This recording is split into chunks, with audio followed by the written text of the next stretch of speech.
Hey, salut à tous, c'est Loïc, j'espère que vous allez bien.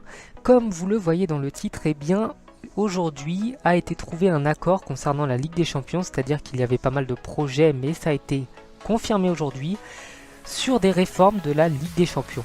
Donc je vais bien sûr vous expliquer tout ça un petit peu plus en détail, en vous parlant des changements réels et des choses les plus importantes, puisqu'il y a quand même aussi beaucoup de détails.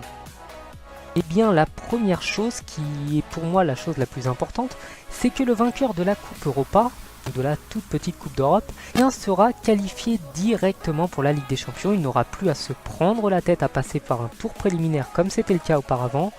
Donc on va dire que ça récompense quand même le travail d'une équipe, puisqu'ils n'auront plus à s'embêter comme c'était le cas. Puisque je parle de récompenser une équipe pour son travail en Coupe d'Europe, eh bien celui qui aura gagné une compétition européenne, Ligue des Champions ou Coupe Europa, eh bien aura plus de points que ses adversaires, et donc ça lui permettra aussi d'être dans un meilleur chapeau en cas de qualification.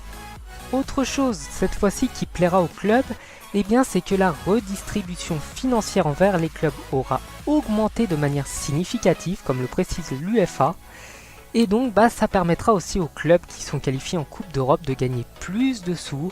Et peut-être que, je ne sais pas, ça motivera enfin les clubs français pour aller très loin. La quatrième chose, si je ne dis pas de bêtises, qui par contre ne me plaît pas trop, c'est vrai, je dois le dire, c'est que les 4 premiers clubs, donc des 4 grands championnats, seront qualifiés directement en Ligue des Champions. Il n'y aura plus de barrage comme c'était le cas pour le quatrième.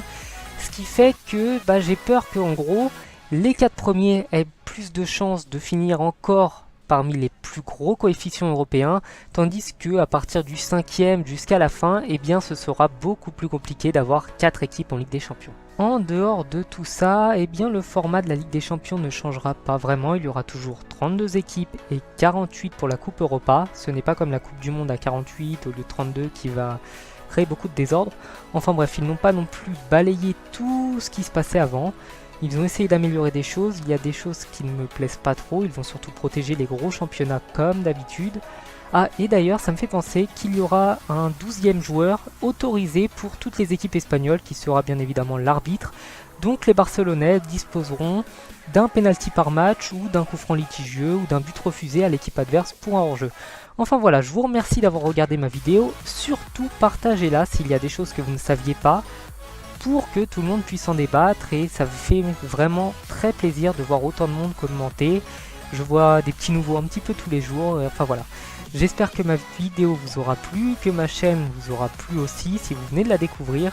J'ai tout un tas de vidéos sur plein de sujets, enfin voilà, proposez-moi des choses, regardez le reste.